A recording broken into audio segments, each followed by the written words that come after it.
Hello, kings, queens, and monarchs of every element. I am the one, the only, the RJB0, also known as RJ the Jank Monarch, and what you are about to see is something that is a couple months in the making. The March 2022 Time Wizards of Tomorrow tournament with Soulfire format, 2014's format just before Hat, was a banger of an event. But as anybody who was there knows, my stream went pretty belly up about halfway through the commentary for it. So as a result, I didn't get to upload it. However, I kept all of the replay files and I have dubbed over every single one of them so that you can experience the incredible tournament and some of the amazing commentary from my friend and coworker Sophie. Apparently, you'll notice some weirdness with the visuals and audio occasionally. That's just because this dub was not going to be visually perfect, but I hope that you get to enjoy nonetheless, because this is one of my favorite things I've ever been a part of. All right, folks, it is time, the moment we've all been waiting for ever since the beginning of last week, because I am truly a paragon of tournament management and time organizing.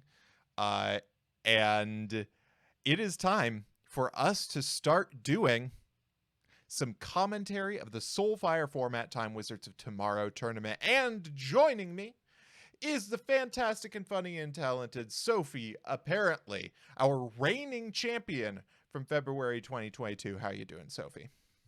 Hey, yeah, I'm doing great. Thanks to RJ for bringing me on. He actually messaged me earlier today and said, Sophie, it's International Women's Day. So if I don't have a woman on my stream today, MBT is going to cancel me on Twitter and ruin my life. And you know what?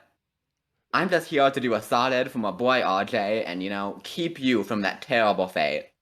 What's funny is that story is like probably actually somewhat more flattering for me than what actually happened, which involved me being like, oh, damn, I did not do enough organizing for this to have a top 32, and so I couldn't fit Sophie into the event. So I was like, yo, actually, let's commentate this together. So I'm very, very grateful that you could show up here today, and I'm really, really looking forward to this. Um, Yo, who did I say was going to be our first matchup? Collazo versus Clickety. Yeah, All right, this is that in sounds right. the upper bracket round 2, I believe. And we're going to pause. We are on our opening hands. Ooh. Check this out. Yo, is that a Karakuri card I see? That is a Karakuri card. Clickety on the Karakuris, and that looks like pure Karakuri to me, versus Collazo on the Fire Kings. This deck messed me up every time I went against it. Yeah, no, Garunex is one of the craziest boss monsters in the format if you can get it out. Absolutely. And if you can get 2 out, it's just like hell on earth for the rest of the game. Uh, it looks like we have Collazo on the play, and Clickety opening up with a not excellent board. If we can get like one Karakuri involved in this, then we'll be off to the races. Yeah. This hand is like one top deck away of the difference between literally like the God hand and dying instantly. Which is what you love to see in a game of Yu-Gi-Oh, I think, so. But we do see the one scourge of Karakuri present. The instant death for Karakuri Max C. But I mean, if Clickety can get an OTK going, it really doesn't matter how many cards you draw if you lose 8,000 life points that turn. That is indeed the case. That might be a little bit hard into the breakthrough skill here, but That's true. we'll have to see. All depends on that top deck. We shall see. All right. And we are before 2014, or we are in 2014 before Master Rule 3, which means Clickety does get to draw for turn here. Oh, wow. Okay, well, the chances for Collazo definitely just went down. Ooh, that Oh, card does say Karakuri, but it also has 5 stars on it, which is, not ideal here. definitely true. And who needs a Garunix when you have two 1900 attack point avatars on the board? Oh, and the second tanky. Yeah, wait, that is the actual best draw in the deck. That's insane. I mean, it loses to Torrential Tribute, but it is insane. Sorry, I'm just dying at the little ding that Karakuri Anatomy just made. Well, I got a counter. Oh, Hooray! the torrential for Clickety's entire life savings. But we do have the soul charge here. Going for 4. Oh, down to 200 life points. But under the max challenge, this is probably not going to get very far. We win the game here. Wait a second. This is game. It would be if not for soul charge's condition, which is you Oh, cannot right. enter the battle phase. I've never read a Yu-Gi-Oh card in my life. I got so excited. Okay, actually the Karakuri is just, that's not going so hot because this version of Soul Charge does not have a no attack restriction. Ooh, but the Veiler does play a part in here, but, you know, Wolfbark do be Wolfbark. Going for the Kagutsuchi, this is gonna be game. It's got just enough attack points. Wow, you know, I'm glad that we were able to see that one of these players summoned a Bujin card and the other didn't, and they did win the game. Which I think really goes to show you what the best deck of this format is. I don't really think anything else had an effect on that match. You know, That could no have been like Gem max Knight free or Pearl, and it anything. would have been the same results.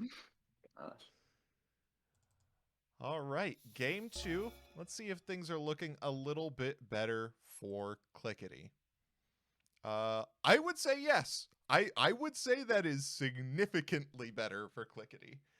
I mean, this hand does something instead of nothing, and that's what you like to see in Yu-Gi-Oh! Yeah, So, that, you know, I've never heard a truer and more bold statement made.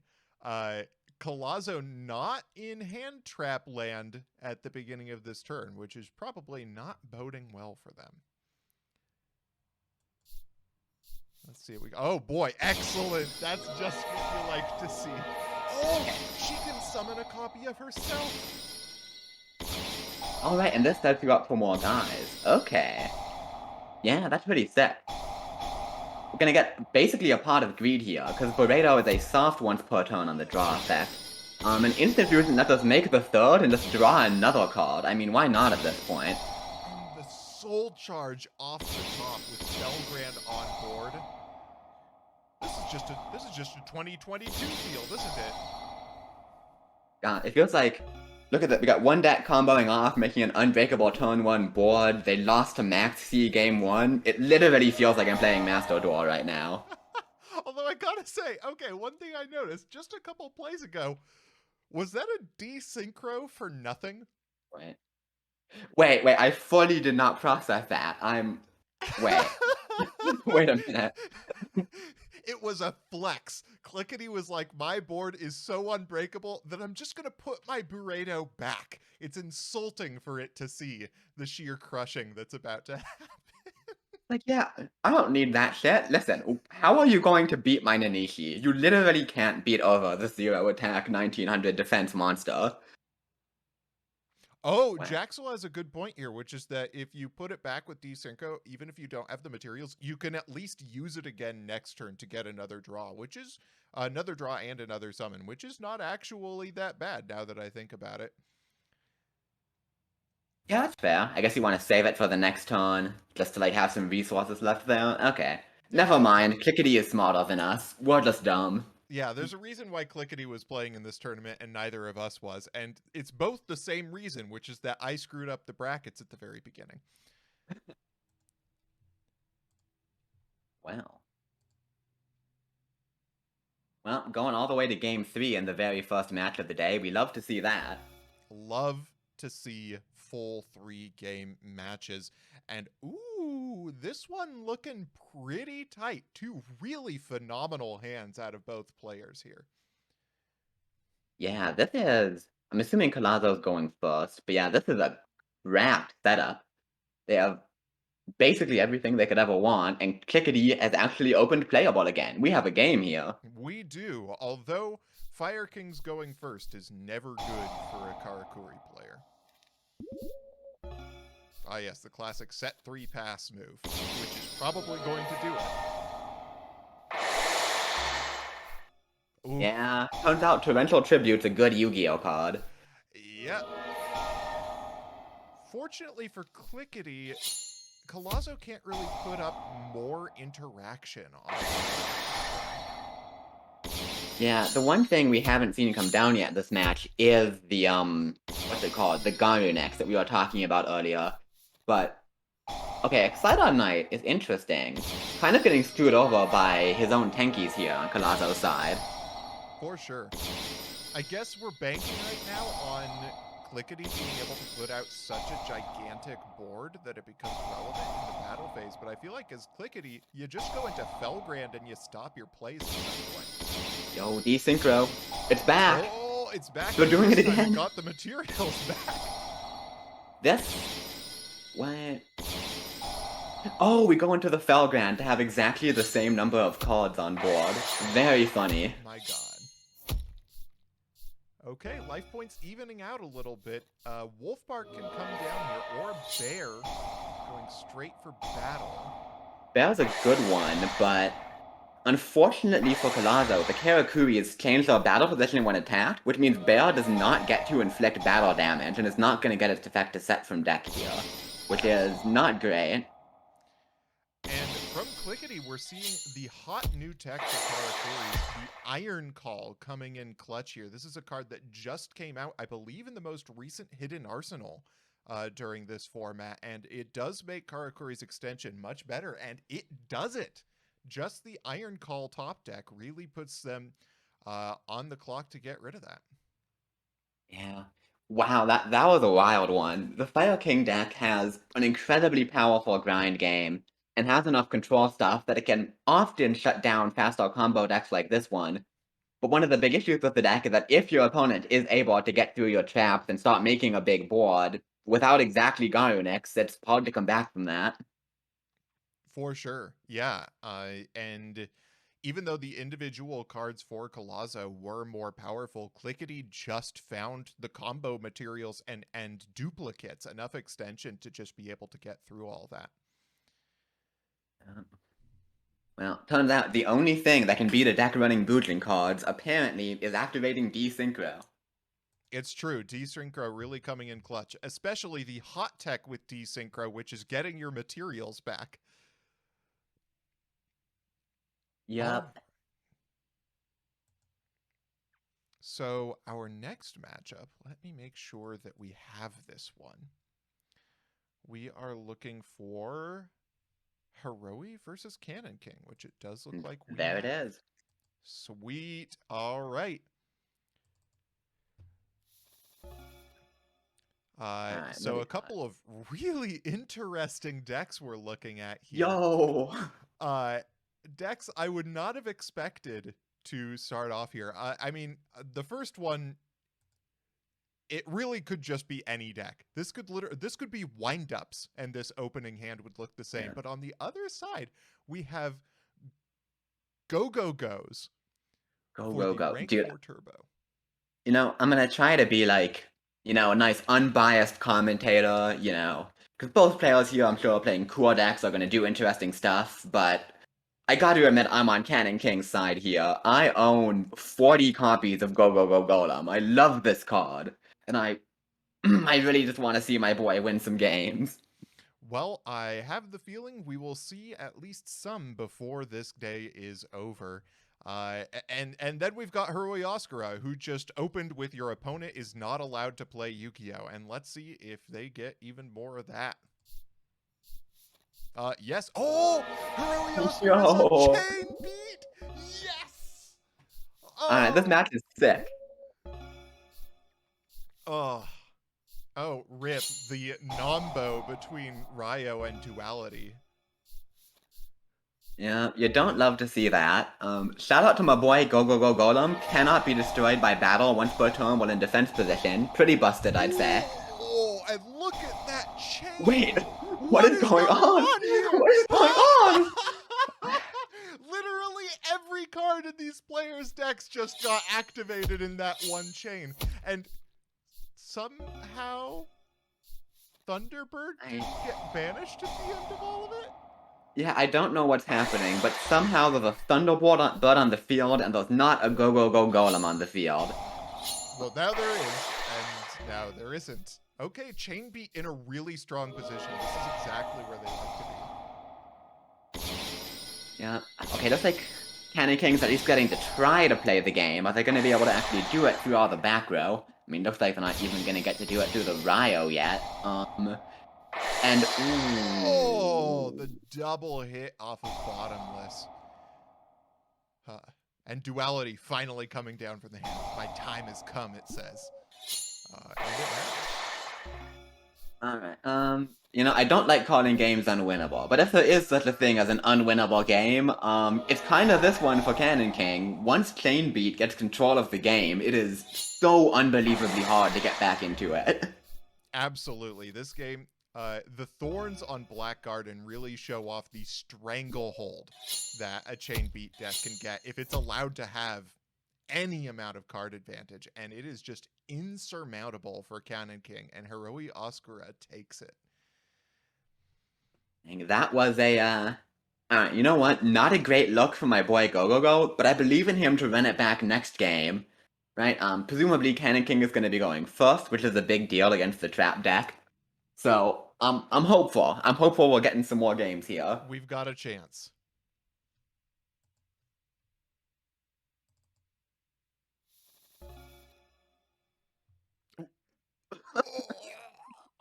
Well, I'm just gonna increase my camera here a little bit. Not looking good, I would say, on the side of Cannon King. Maxi is a sub-ideal card to be seeing against Chain Beat. Yeah, I mean, Chain Beat is a deck literally based around abusing an interaction that looks like a special summon, but actually isn't. So, this one's looking rough. It's looking a little rough, but double Mizuki cannot be bad. Let's see what they can do. Is that a play? Oh, that's a whole play. Cannon King is popping off. He gets the King of the Feral Imps to get another Kage Tokage, and that's just another rank 4 next turn. Ah, That was yes. such a good top deck, but can it defeat? Ah. Oh, feels bad to have to compulse the King there because it already got its effect twice. Yeah, it's not great. Oh wow, Cannon King leaving the Kage Tokage in defense does play around Mirror Force, and awkwardly, Hiroi Ascura has no way to out a 1500 booty. Oh, well, never mind, now they do, I've lied to you. Until Bear. But that was a pretty Well, heads-up play out of Cannon King there. yeah. So... Oh! Wait, the song doesn't actually do anything here, because Go Go Go Ghost is a monster reborn for Go Go Ghost, which is also a zombie we can revive off the Mizuki. Looks like that's not gonna be... Oh, it looks like Hiroi might have done the compulsory escape device play in the wrong chain order there. Yeah. Oh, that is rough. That is hard. Actually, no, it wouldn't have mattered because Bear can't dodge it. So Bear was going to go back to deck. Oh, sure. Yeah, I think that Never mind. Hiroi really needed to hold that solemn until an Xyz monster came down.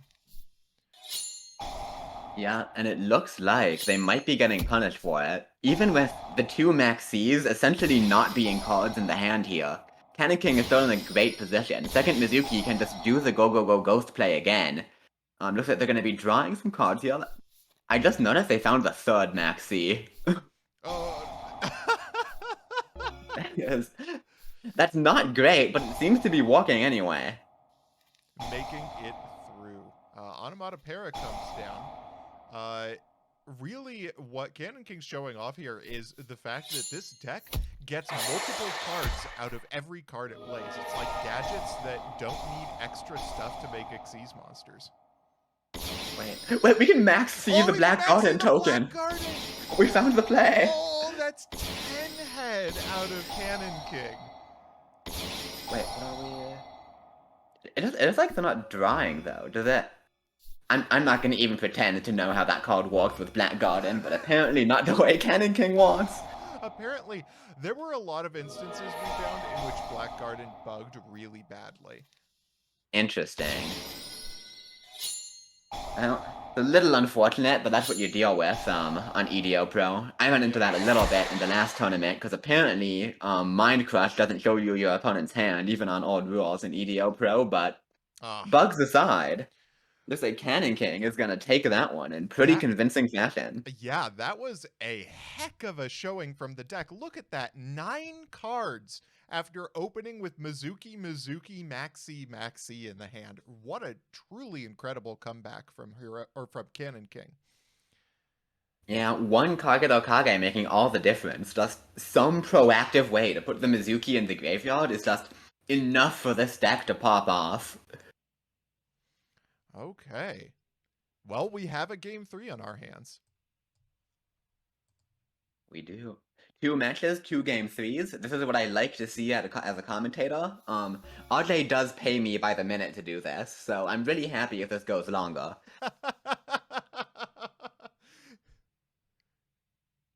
Ignore me laughing, Sophie. Your check will be in the mail. Okay.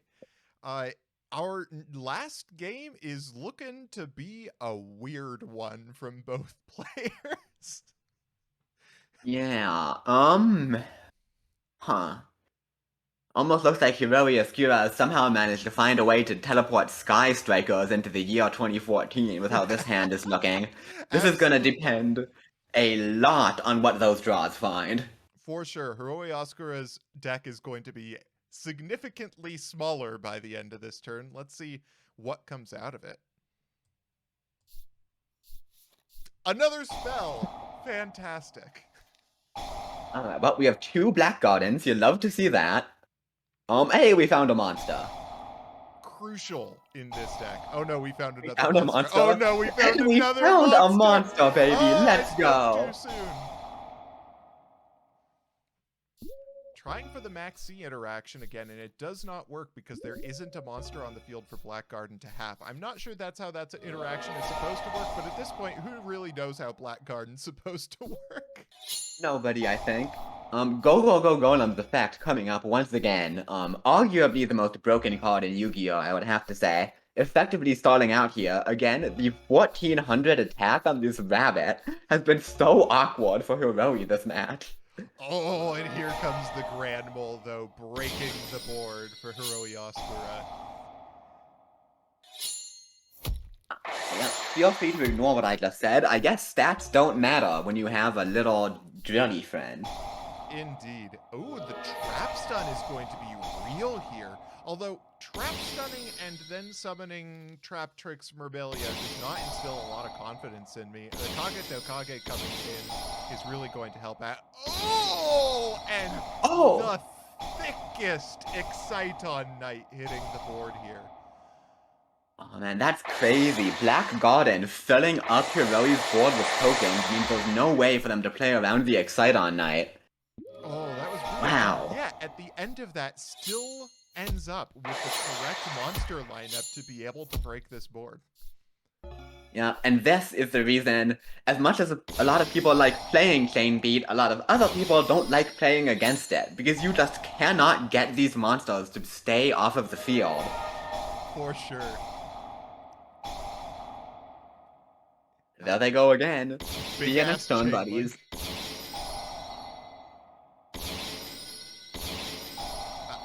We're doing it all again, baby. Wait, what if the play is pass? Oh man. I feel like there's a non-zero chance to play this is just pass turn, so these monsters can't come back. Not sure it's gonna end up mattering though. Oh, that's true. Yeah, it would have been pretty hot to just see the pass there so that they couldn't get the endless conga. I guess it doesn't matter if you draw a Soul Charge. Also true. Holy crap. It only gets to be a monster reborn here, but that's pretty Tempo good. Keeps 101 from resolving. Holy fuck. Wait, no. Wait, it's slightly too big. But he really doesn't quite have the damage to end the game. Oh, unfortunate. There's still a Mizuki in play, though. Hope is alive. Yeah, if there's a I don't remember, is there a go ghost in graveyard? Because if there is, we got this. But Wing Blast with no card in hand is... Ooh. not gonna do it. Go Go Go putting on a great showing, but Chain Beat doing Chain Beat things. Man, that was such a sick game. That was such a cool match. If this is what this Wow. entire tournament looks like, I cannot wait for the rest of it. Absolutely. I actually, to help prep for commentating this tournament, I watched some of the replays from earlier rounds, and every match is just like this. Like this format is so cool. Every deck just does such fantastic stuff. Yeah, I'm so glad we chose to show off this format this time round. Okay, who is next? Yo, I see who's next. Woohoo. It looks like we have some spice in here. Spicy tomatoes, to be exact. We have spicy tomato sauce versus Blade Runner. Let me see if I have those ones.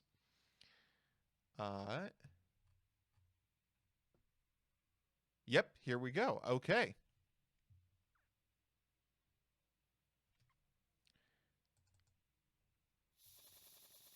So this is the first round of the lower bracket that we're getting into. The lower bracket was every bit as exciting as the upper bracket, possibly even more so. Let's check out the decks we're working with. So it looks like we've got Spicy Tomato on, looks like Chaos Dragon Ruler stuff. Oh, Spicy that's really tomato cool. living up to the name here. Yeah. I do like the board 13 card extra deck play. Has simply decided he does not need to fill out the extra deck. Like, no two cards will improve this deck. It's flawless already. I mean, once you've got Felgrand on the board, what even comes after that? Like, victory is the answer. That's fair. And on the other side, we have Blade Runner, what appears to be Stuff Turbo. Trap tricks and fuck you. Trap tricks plus Doomcal plus no plays plus ratio. Let's get into the game.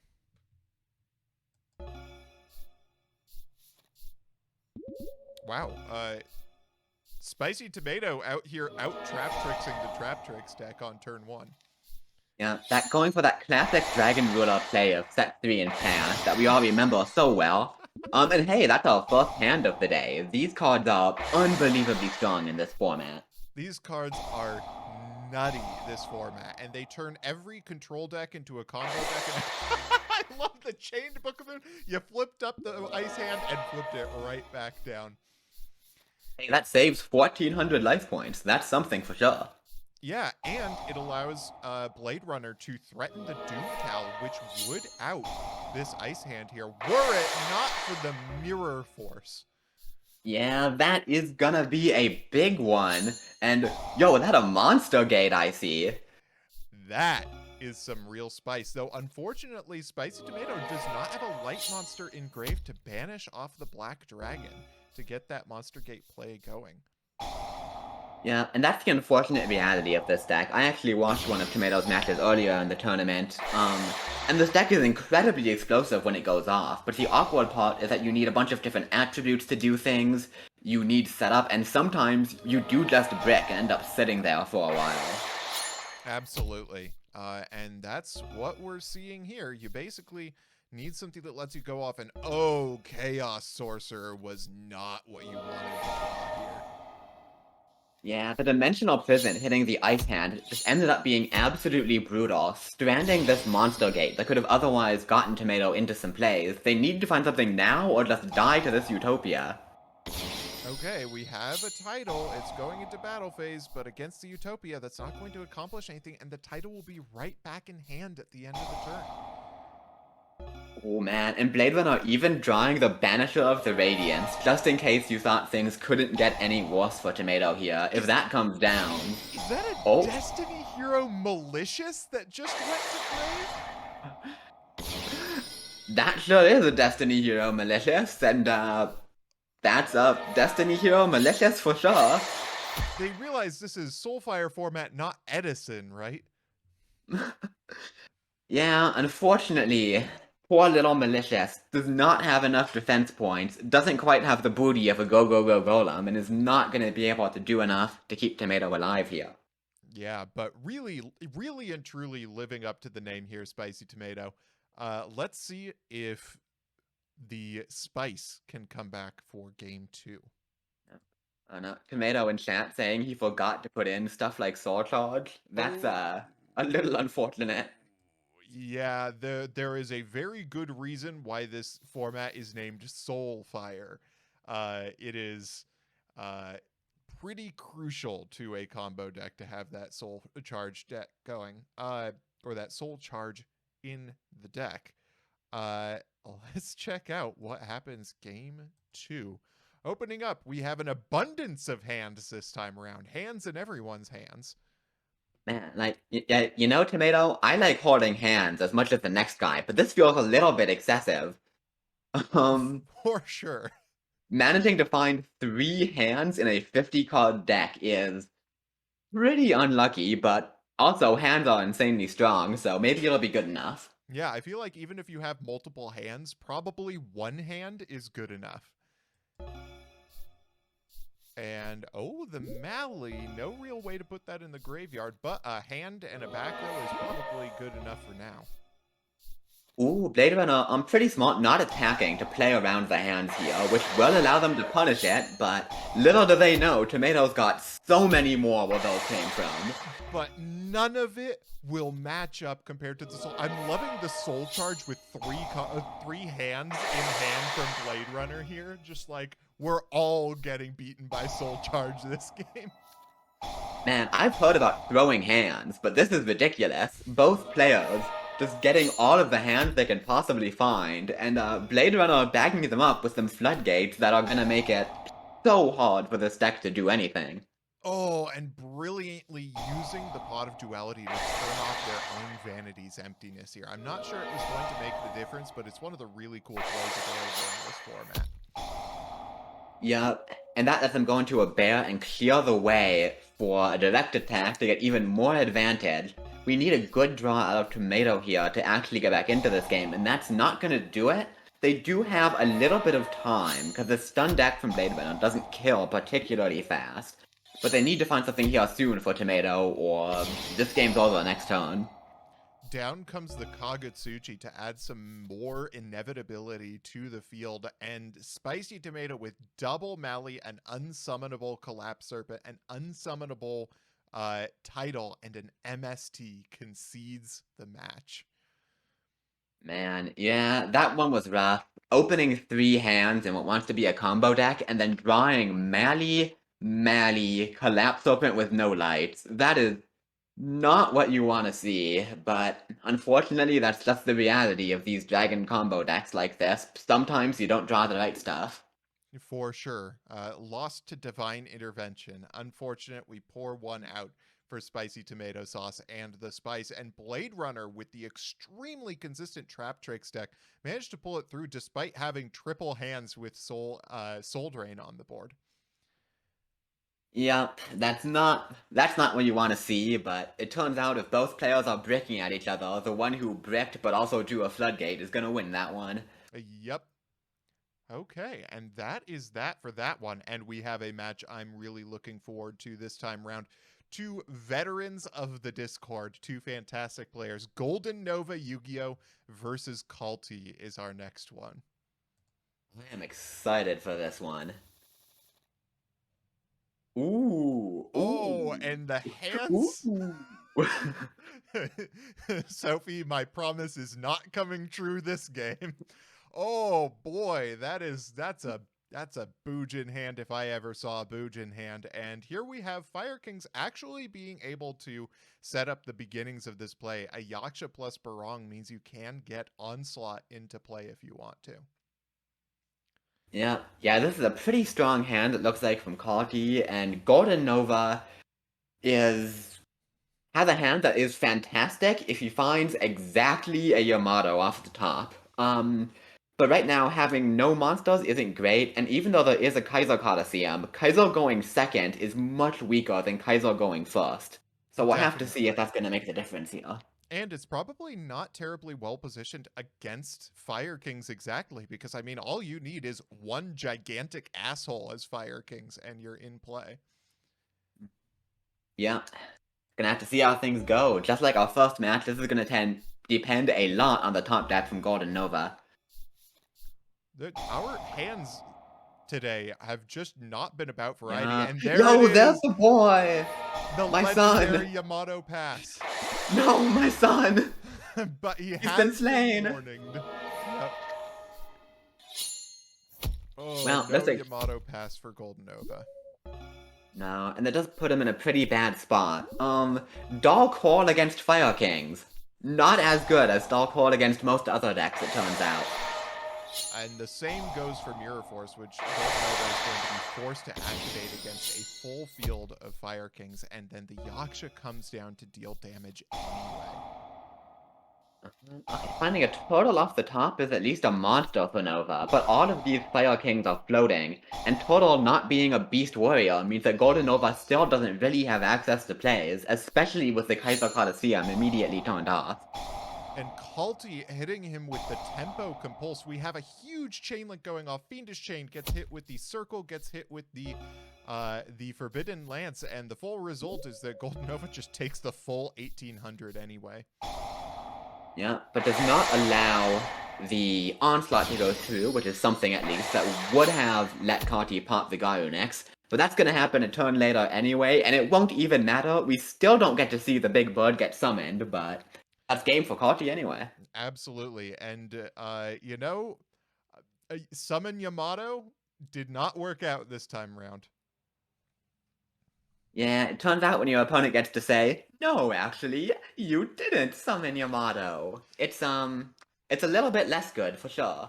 For sure. All right, let's take a look at game 2. Let's see if the Bujins can pull this one out of a hat. Looking at the opening hand, this is still a little suspect from Bujins, but at least that is a live Kaiser Coliseum in play. Yeah, listen, Kaiser Coliseum set total pass is a literal FTK. Unbeatable board. I'm 100% certain you can't beat that. I mean, against Wolfbark plus 3 traps and an MST, yeah, potentially, yeah. The Book of Moon off the top is going to bolster the turtle pass here. Kalti just going to set 5 back row and keep that Wolfbark in hand is probably Let's go, very baby. smart. Let's go. This is some real Yu-Gi-Oh! But oh, that Dimensional Prison might actually come back to bite Kalti here. Because I was gonna say, without a Beast Warrior, Golden Nova has no way to banish cards to set up that Boot Incarnation. But Dimensional Prison means, as soon as this turtle dies, the Boot Incarnation is online. For sure, and the Yamato off the top just really guarantees that that play is going to go through. You can just summon the Yamato, eat up all the interaction. Yep, here's the first Susanoo. Going for Centipede to pop the MST, which shakes out Kaiser Coliseum, which is rough, but as long as you have Susanoo on the board, I don't think you're complaining as Golden Nova. Yeah, Susanoo with Turtle set up in grave is pretty crazy. Funnily enough, that other Bujin Nixies would be able to just beat over the Susanoo, but not through a solemn warning. Absolutely, and Kalti just trying to hedge here, doesn't think that he can beat the Susanoo, and that's true, but goes for the Tenki to hopefully get the opportunity to next turn. Ooh,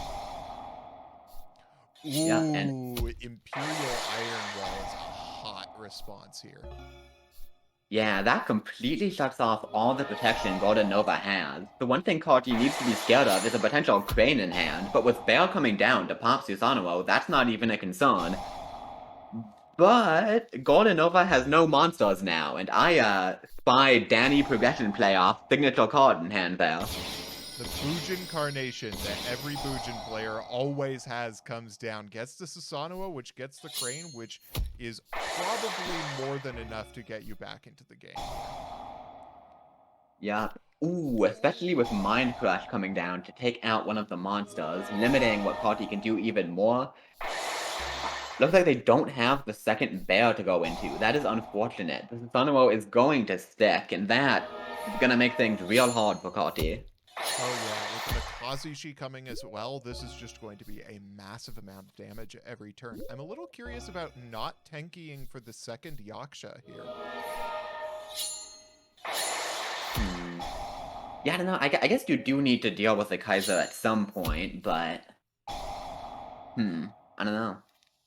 Yeah, well, the result is going to be Golden Nova is going to be able to use a Diamond Direwolf to take out the Imperial Animal. Kalti goes to the End Phase MST, which does hit a Mind Crush. There is an opportunity here, but the top-decked Garunix really coming into play. Garunix just has not been a positive part of the Fire King strategy today, has it? Man, I want to see this card pop off. Garunix is such a cool boss monster, but all he's done is watch a one game end without him helping, and now actively lose Kalti the game. Uh, yeah, let's see. Okay, we have a game 3. Maybe the chicken can pop off. Maybe indeed. Let's see which crazy bird card can go harder this game. Garunix or Bujingi Crane. Not looking like it's going to be Garunix given this opening hand. Also curious about not activating Tenki here. Yeah, it's a little bit weird. I'm not sure why they're choosing to save that, but Kalti is a much better Yu-Gi-Oh player than I am, so I trust they have a reason for it. Maybe want to use it reactively, depending on what Nova does here. Maybe. I'm also curious about Nova choosing not to activate Tenki until main phase 2. Maybe knowing that he doesn't have any interaction to stop any of the traps that Kalti has to stop Yamato here. Yeah, makes sense to try to bet out the back row first. Also important to note there, Golden Nova just whiffed Mind Crush and did not discard the Yamato, which is extremely lucky. Hitting the Yamato rather than Turtle there would have maybe lost him the game. But as it is, he's going to be able to get into the Susanoo, but the Iron Wall is once again going to come down and make things very difficult. Yeah, that is one very Imperial Iron Wall that came down, and that's going to leave Golden Nova with nothing but a Kaiser Coliseum. A top-decked Bujin Carnation would do a lot of work here, but short of that, not sure what he's going to get. Oh, the Kaiser Coliseum is not what he wanted. Well, yeah, that's not great. And by not great, I mean that's maybe the single worst draw in the deck. Okay, look, there's a Garunix in hand. Will it get summoned? Place your bets now, chat. I love how Fire Kings today have just somehow been a rank 4 spam deck.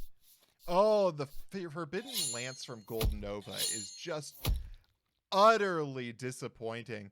That was a rough one. Definitely, again, beaten by Divine Intervention for Golden Nova here. Yeah, unfortunately, Kalti taking Audley's side on the Bujin debate here and deciding to just absolutely bully this poor man with Imperial Iron Wall 2 games in a row. Little sad to see my boy Yamato fall, but alas, that's how it be sometimes. Bujin's with those last 2 draws really taking the L for the team. Just knowing that it was a bad idea for it to continue in the tournament. And so it was like, you know what? We're going to make sure none of you have to deal with more Bujin games. So we're going to give you Kaiser Coliseum Forbidden Lance for your last 2 draws. Man, I mean, I do feel like this is an attack on me specifically, which is pretty rude, but I guess that's how it is. And you know what? At least we got to look at Garunix this match, even if he didn't do anything. And you know what? That's getting somewhere, so... Yeah, we did get to see Garunix. Visually, we made contact with Garunix. It's just Garunix did not subsequently make contact with the field. Oh, OBS is being mega laggy here. Uh-oh. Well, folks will have to deal with it. All right. So we are now into the upper bracket finals. Clickety with Karakuri versus Hiroi Oscura's Chain Beat deck. This is gonna be a banger and a half. Yeah, this one is going to be exciting. A very classic hard control versus hard combo. I'm going to see which side comes out on top here.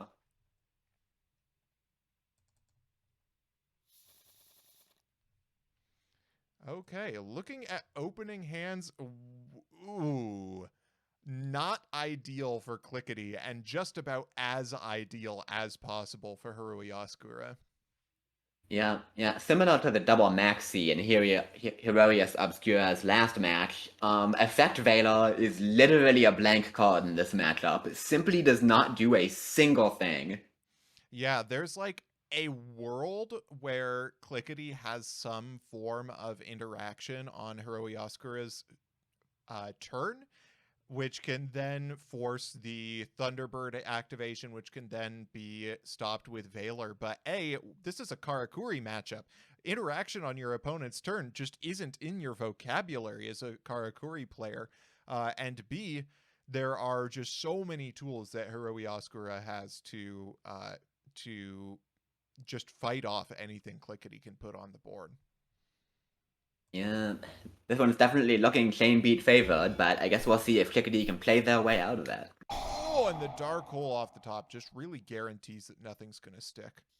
Duality gets terraforming, which is going to get us a black garden. So here I'm really confused by Hiroi Asukura's playing Black Garden first before summoning Thunderbird. I think that was an opportunity for Clickety to stick an Effect Veiler. All right, that's fair. Like, that would actually stick it on board, but as it is, Clickety will choose to save it, and that is going to let Thunderboard get 300 more attack, which is something. And unfortunately, Clickety does not have a way to get a non-tuner to play. Ooh, and the Zen Mains is Clickety's plan, but the Zen Mains is met by the compulsory escape device, the main tool of the Chain Beat deck. This interaction so cool. Hiroi Asukura can just dodge out the Thunderbird and make Clickety choose to put the Zen Mains back. And now with a bear on board getting tanky for a rabbit, Hiroi Asukura is just in a ridiculously commanding position in the game, and Clickety sees the writing on the wall and admits defeat. That was a punishing game one out of Chain Beat here. Yeah, man, it's always a sad time when you draw Soul Charge and it loses you the game, but that card is not a non-tuner monster. And without access to that, we're sitting on 2 dead Velas, 2 dead Desynchros, and a dead Karakuri Anatomy, and once again, Chain Beat, just super consistent, has a ton of disruption, and just gets there. Yep, and that is all that you need. All right, game two. Let's see if going first puts Clickety into the position to dodge out on some of that Chain Beat interaction.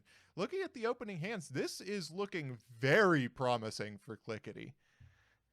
Yeah, this is a fantastic one. This is at least 2 or 3 Karakuri Synchros coming out here, and without any kind of board clearing ability from Hiroi, it's gonna be hard for them to deal with that.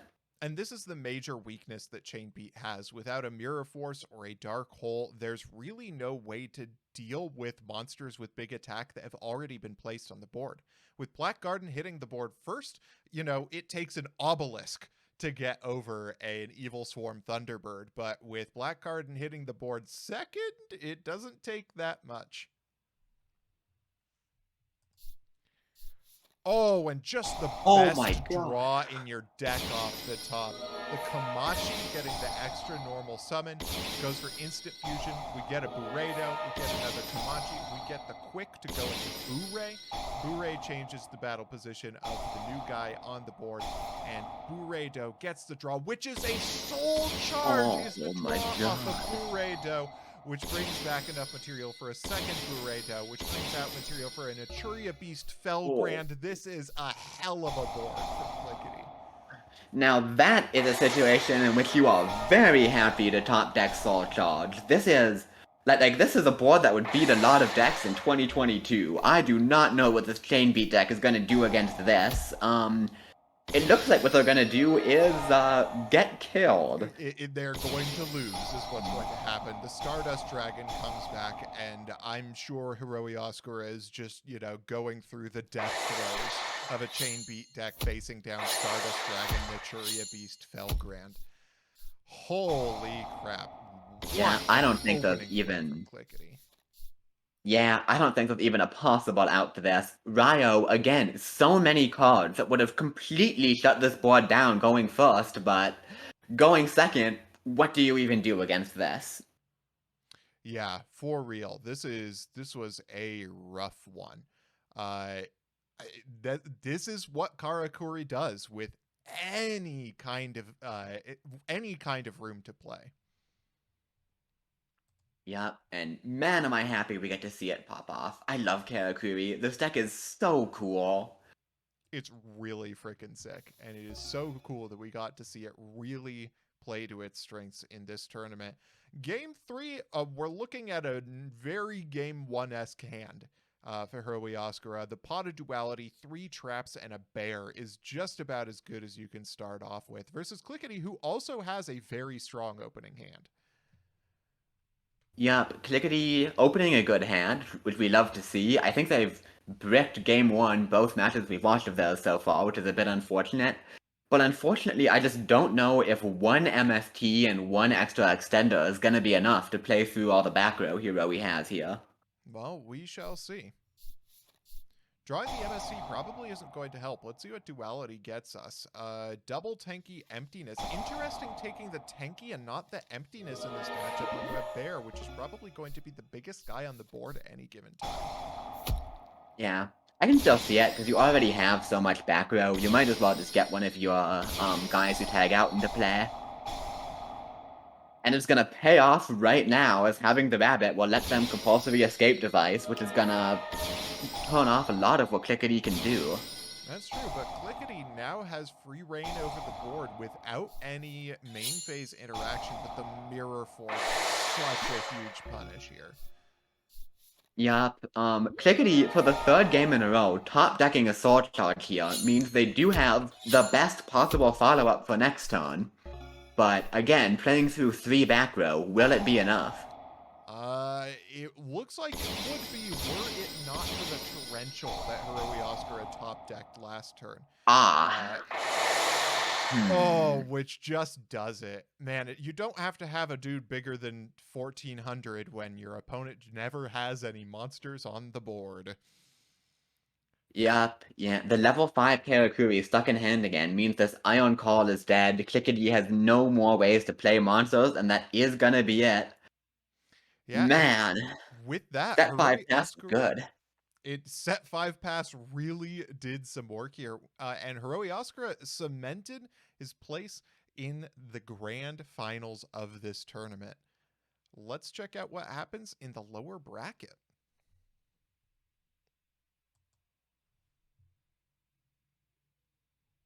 Yeah. See who's gonna fight their way through the lower bracket to meet Hiroi in the grand finals and try to make a bit of a run back for themselves, make up for one defeat by winning the whole tournament. Let's see who is going to try to take a crack at it. All right. So it looks like our first matchup in the lower bracket is going to be Collazo versus Blade Runner. These are two players we have already seen in this tournament, and both of them are on some pretty spicy decks. Let's check out game one. Well, this just looks familiar, doesn't it? This is just two Fire Kings staring at each other, isn't it? Two Fire Kings staring at each other indeed. And although one has the trap heavy hand, the other has the spell heavy hand, appropriately, the one with the traps is going first and the one with the spells is going second. And I'm actually favoring the spells in this particular hand. The Dark Hole is going to be able to take out a fire hand and neutralize it on turn one. And then a Yaksha plus Tenki is going to be a huge opening play for Fire Kings.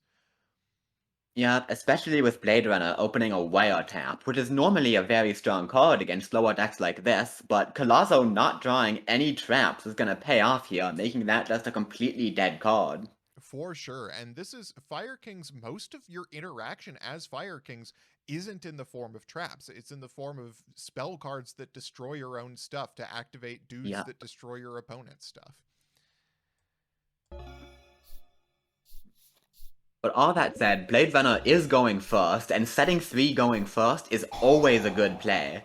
Yeah, and Especially with this a second Tenki not doing a ton here. Yeah, definitely not doing any favors for Blade Runner here.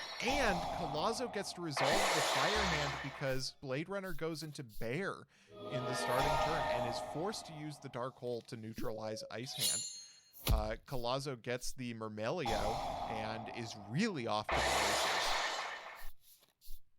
Yeah, this is a good spot to be in for sure. Maybe if Collazo can get into a rekindling setup here, they can get back into this game.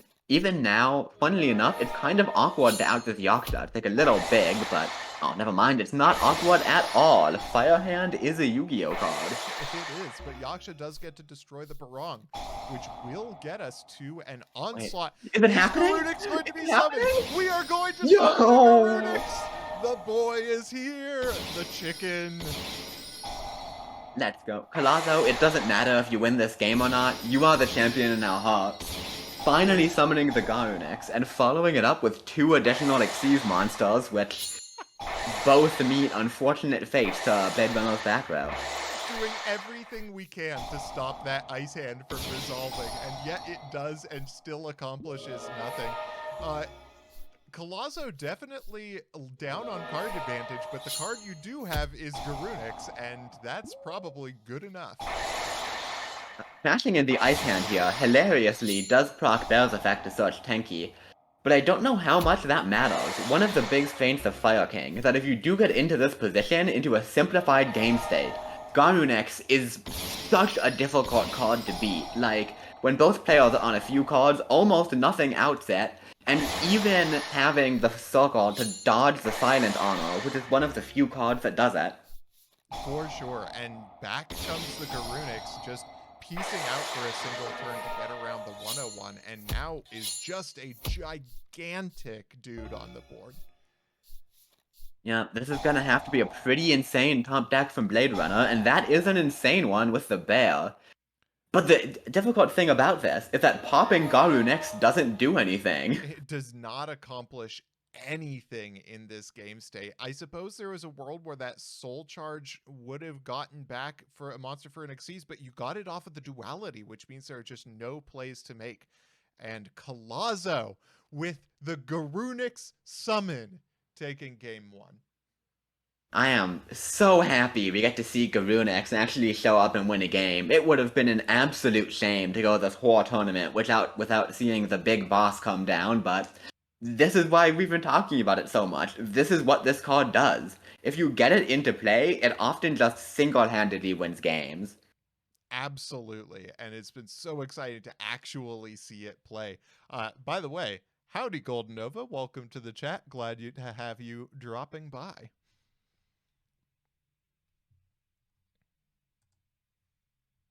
Golden Nova, shout out to you for playing Bujin, the most based, cool, and interesting deck in the format. I know that you were just trying to nerf yourself for this tournament. I know that you were sandbagging because you knew that everybody else was going to get immediately wrecked if you played something that wasn't Bujin. So you just played Bujins to make it harder for yourself, didn't you? Hey now, hey, what are you saying about my boy Yamato? Yamato suck. That's what I'm saying. You know what doesn't suck? This opening hand from Blade Runner with the duality to search another trap, a Doomcal to give some inevitability to stopping those Fire King plays, and the pot of duality to see if we can grab something more. Yeah, this is a fantastic setup from Blade Runner, and Collazo in the weird spot of having opened double Garunix, which is bad, except Garunix with double Yaksha is really, really good, actually. Yeah, if there's any way to get both of those Garunix into rotation, it's just going to be hell on earth for Blade Runner.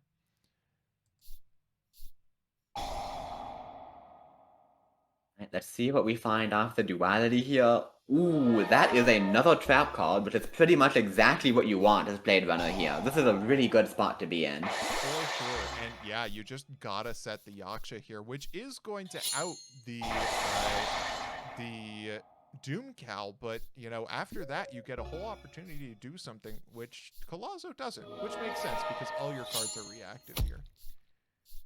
Yeah, seems fair. Now the question is, can they find a way to cleanly deal with the second Yaksha without proccing Garunix? Yeah, a fascinating move from Collazo here, booking the bear, because I feel like you want them to trigger Yaksha here. Yeah, I guess, assuming that, you know, forcing them to play a little slower is just gonna be better. We don't need to go for the Garunix yet, but Actually, now this works out awkwardly, because Xyz summoning with the Yaksha means suddenly these Garunix are just bricks. For sure. Yeah, the warning for the Exciton Knight. The Exciton Knight was just a little too juicy for Collazo, and gets mega punished for it. Yeah, and listen, I understand it, like, I am the greediest motherfucker alive, but sometimes greed does get punished, unfortunately, and Collazo needs to find something to get these Garunix out of hand, basically right now, and they do not find it. Yeah, although it is very funny that the tankies here are dead. They just can't search for anything because Blade Runner has all of the targets in hand already. I believe that's what they in the business call an embarrassment of riches, and with the Abyss Dweller coming down, yeah, there's not much Fire King can do against that. Alright, it looks like it is 2 losses for Garunix versus 1 win for Garunix. Listen, I believe that bud, he always comes back from the dead. He's got one more game to come back in. I have faith. Well, let's see. Oh, I'm just spoiling the results. Don't mind me. Let's see if Could you, that RJ? faith is justified. I do it every single time, don't I? All right.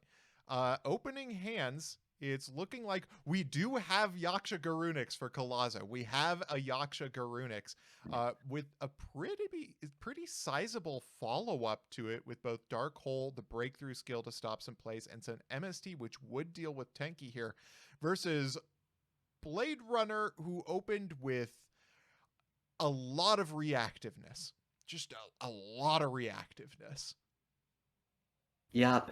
Collazo here has ways to get out double Garunix with the Yaksha Garunix and Onslaught, but 3 cards that say Banish on them means Blade Runner has the tools to play through it, they just need to also find their own proactive plays to be able to capitalize on that. Well, let's see if they get to it. We're just making the set Yaksha play here. Okay. That bear is not the Tone 1 play you want to see, but the Dimensional Prison is extremely good. For sure. Although you may have to burn one here on a hand, which is certainly sub-ideal. But, 2 cards that say Banish are probably still enough. Yep, and now Blade Runner is actually in a very good spot. If you're able to get the Dimensional Prison down on the Garunix that comes off this Onslaught, that puts Collazo in a pretty terrible position. For sure, and you almost don't even need to bother here because of the, Yeah!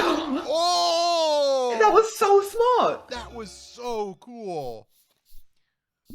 Wow, just totally outing the Garunix, although you're now stuck with no monsters versus 2 monsters on Collazo's side. You're gonna have to find something spicy to turn this around. Black Horn of Heaven is not gonna be that card. Yeah, God, that was such a sick play by Blade Runner, reducing their own monster's attack to make sure the Dimensional Prison survives. That was an incredible move, and it will pay off here with the Wolfbark. Not sure why we MST'd there, but, that's Yu-Gi-Oh! Oh, never mind, we're setting up Exciton. Blade Runner is making such incredible plays this game. Blade Runner's brain is way too huge for me. We're going to get the Onslaught for Barong. I'm thinking that this is telegraphing that we only have 2 Garunix in deck, which makes sense to me, but Barong feels suboptimal as a play to get. Yeah, and Duality off the top should find Blade Runner something. Wow, Trap Checks Momelio and the hand, both good choices here. Gonna go for the bottomless. This is gonna be really hard to beat from this position for Collazo. For sure, a Duality as a top deck to get into Momelio just gives you so much to work off of, but Collazo does find the Torrential to take out both the top deck Bear and the Momelio. Yep, and baiting out the bottomless now means that if they have a target left for the Onslaught, they're in a relatively good spot, but a hand when both players are top decking is one of the best cards you can have. For sure. Another Duality, just really Blade Runner getting to see 4 cards every turn effectively. Yep. And okay, we need to find a card now for Collazo, or a monster rather. The Onslaught is gonna come down, and actually awkwardly, we can force the Doom Cow to activate on Blade Runner's own hand. Oh, it's optional. Never mind. I'm Oh, a okay. fool. Well, we're back down to top decking. Oh, the Mermelio off the top is such a power top deck. Yeah, it's gonna be powerful enough to just win the game. Wow, that one absolutely came down to the wire, and I gotta say, so deserved by Blade Runner. They made some unbelievable plays this game. That was, yeah, that was some of the most big brain play I have ever seen in Yu-Gi-Oh! That was nuts. God, like, let me tell ya, this game taught me why I'm here commentating instead of there playing in the tournament, because I was never winning that match from Blade Runner's position. Oh, for sure. Wow. Oh man, I mean, you've all seen the plays I make in Sealed Showdown. This person, I'm playing from the negatives in terms of brain size, and this person is like orders of magnitude above average. That was nuts. Incredible. Collazo fought back hard, summoning way more Garunix than we've seen the entire rest of the tournament so far, but in the end is not gonna be enough in the face of multiple dimensional prisons and some wacky plays. For sure. Man, that was amazing. That was such a sick matchup. And it looks like, let me see if I have, um, oh, I might not have the second match from this bracket. Let me see if Kalti sent it to me. I think it's Kalti. Yeah, it is Kalti. Okay. Hey. Kalti, always somebody good to see at the table, and it does not look like we are going to have this replay. Uh-oh. Uh, Conti, I know you're in chat. What happened? What happened this match? Kalti versus Cannon King. What did we miss?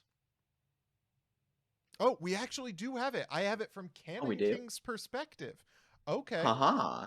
That'll do the trick. That will do the trick. Okay. Never mind, Conti. Don't tell us anything. Don't say anything. Just sit over there and be Be quiet. absolutely silent. We can't have spoilers now. Okay, this is a little bit awkward. This is a little crusty because now I have to open the Project Ignis folder. Uh Oh, but, we're getting there. We're out here. we How's are everyone getting there. enjoying the tournament so far? I've been liking it personally, not to speak for anyone, but I think it's pretty good. A disappointingly small amount of normal summon Yamato, but it's still pretty decent, I'd say. I think we've had the like maximum acceptable amount of normal summon Yamato. I feel like Each their own, I guess. I feel like actually we've gotten the optimal amount of normal summon Yamato because I've gotten to see normal summon Yamato get punished by a solemn warning twice now, which really feels good. Okay.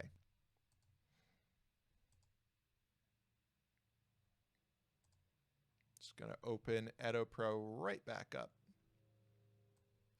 And we do Oh, have the matchup ready to go. it just processed to me that this means we have more go-go-go's coming up. I'm ready to go-go-go, baby. My boy's coming back. He's gonna win it this time. I'm feeling it. I am hoping to see the Go Go Go's pop off. Let's see what we're going to get. Opening hands. Uh oh, You're not Garunix sharing the screen. returns. RJ, I can't see.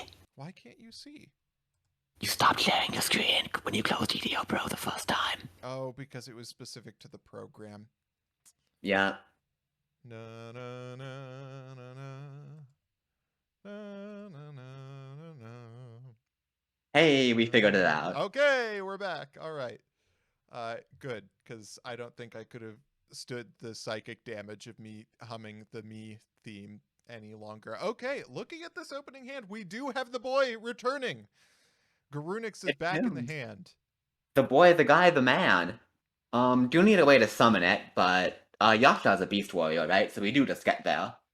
Meanwhile, Cannon King is like, you're trying to formulate all these combo pieces. You've got to get specific cards together to get the best interactions. Meanwhile, all I need is just 2 level 4s, one of which special summons. That's all you need. Just 2 level 4s and one that gets you a level 4 on the field. And we'll see if that's enough to do it. Ooh. Baylor off the top's not a bad one, and we have the Yaksha Gyronex set up. We might see the boy come down. The Valor on Myrmelio is going to be big, but it's still not going to stop the rank 4 play that was always coming. We do have the Exciton, which does get negated with the Fiendish Chain, thankfully, for Kalti here. Yup, and Generation Shift is an incredibly funny card. Cannot believe this card actually saw play, but Fire Kings love it. Let's Kalti proactively pop Yaksha, get another Yaksha, and get the Gyronex into rotation. For sure, and now you just have control over the board. Probably does not matter how many level 4s you put on the board if you're facing down the biggest, hottest chicken ever played. Yeah. The way it might matter is if they're able to make specifically a Abyss Dweller plus a card that outs the Gyronex. Or just make the Honor Arc. I forgot that card exists. You know, Wait a minute. There is 1 point to rank 4 decks, and it is Summon 101. Professional commentary out here, forgetting the literal best rank 4 of the format. Onslaught's gonna come down, and there is the boy again. And now 101 does not have the material to take it back. Yeah, this is a gigantic swing for Kalti here, getting to put down the Garunix with basically no resistance. Oh no! Oh! The Crimson Blader as the punish. Holy crap, that is so good against Fire Kings. Yeah, the Fiendish Chain is gonna lock it down, but now Kalti is left with the problem of, I don't have a bear in hand, how do I out a really large man? And they don't have an easy answer yet, and especially not if the second 101 means they don't even have a Gyronex to work with. Yeah, for sure. And double Onslaught probably isn't going to do much now that... Oh, we are not out of Garunixes. That means that last turn there was a world where Kalti could have crashed the Garunix into the Blader to get Garunix off the field so that we can Onslaught for the second Garunix. But I guess this is probably going to be good enough, wiping Cannon King's board. Yup, I do want to shout out Kalti for playing optimally and going for the MST chain to the opponent's MST play, really flexing on Cannon King there. And Abyss Dweller is a crazy card against Fire King, but only if the Gyronex is in the graveyard, and it distinctly is not. No, it is very much on the board, and it is taking over that board. Although a Mizuki in grave does mean potential plays for the future. Let's see if we can find a ghost before the game is just over. Think of the ghost already in grave. Effect coming up again. Yeah, so the Go Golem draw is actually super important there. Ooh, Cannon King is gonna get punished though. Looks like they wanted to set up the trap stun to have a safer play next turn, but the MST will punish that, so now they're just left taking a bunch of damage. Hopefully Mizuki into Ghost is enough here, but we'll have to see. Yeah, really awkwardly, you've used your 101, and I think your Exciton Knight at this point.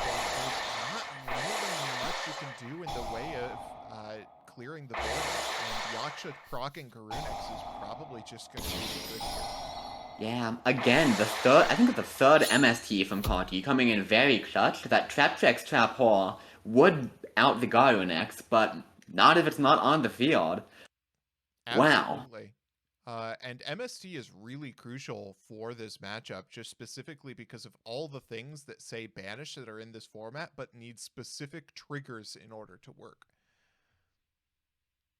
Yeah, the MST is coming down to back up the triple Gyronex. Every time we've seen Gyronex get summoned today, I think the Fire King players have won that game.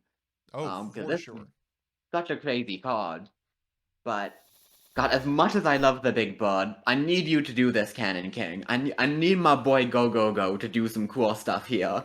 Oh, and this hand Cannon King, however, opens with the direct counter for this deck, the Deep Dark Trap Hole, which can banish the Garunix on summon without destroying it.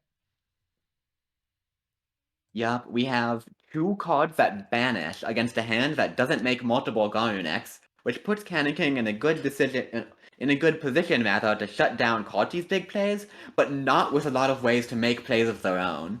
Well, let's see if we can pull some magic out of the sleeve with another top-decked Kage to Kage.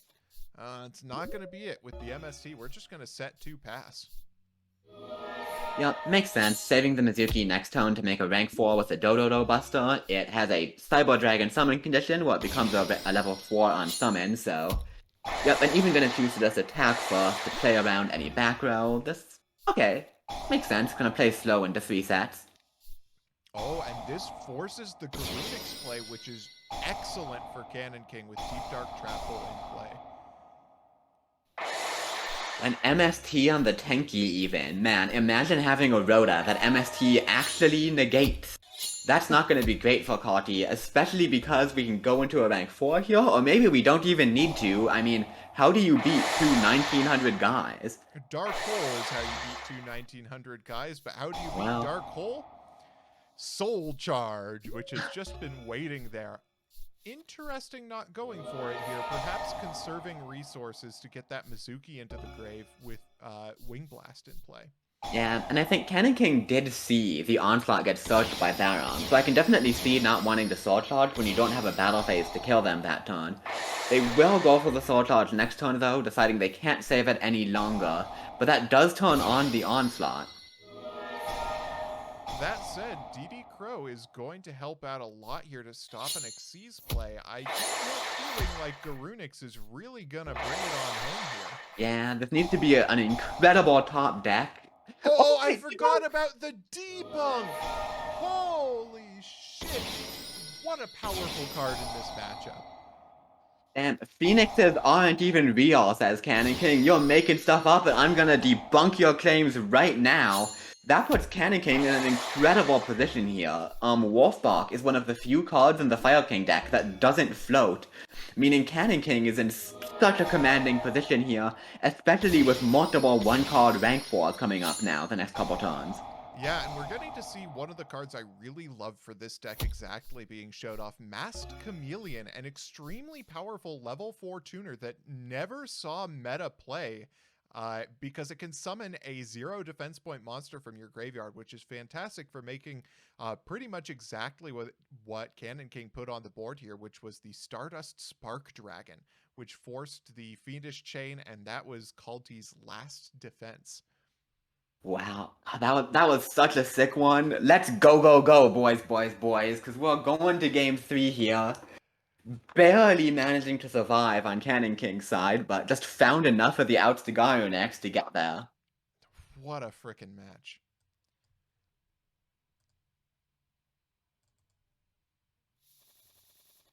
And the match is not over yet. Game 3 of this is... Yep, this is the same match. Just had to make sure. I saw the Myrmelio, and I had to take a second, but I did remember that Cannon King is on the Myrmelios. Fire King's opening up okay. This is not the hand that you want to see going first, although Torrential cannot be bad. You would much rather see that Onslaught when you're on the play, or on the draw. Yup, bit of an awkward hand, but also Cannon King's hand doesn't do much right now. Normal Summon Myrmelio is good. Wait, Normal Summon Myrmelio gets Deep Dark. Never mind. Cannon King's hand is crazy, actually. Yeah, for sure. All right, let's see if the Go-Go-Go's can Go-Go get over the finish line here. The top-decked Garunix is incredible. Yeah, without exactly Yaksha, that is not gonna be great. Especially into a set 5 pass. Where are the Go-Go-Go's, Cannon King? Oh, man.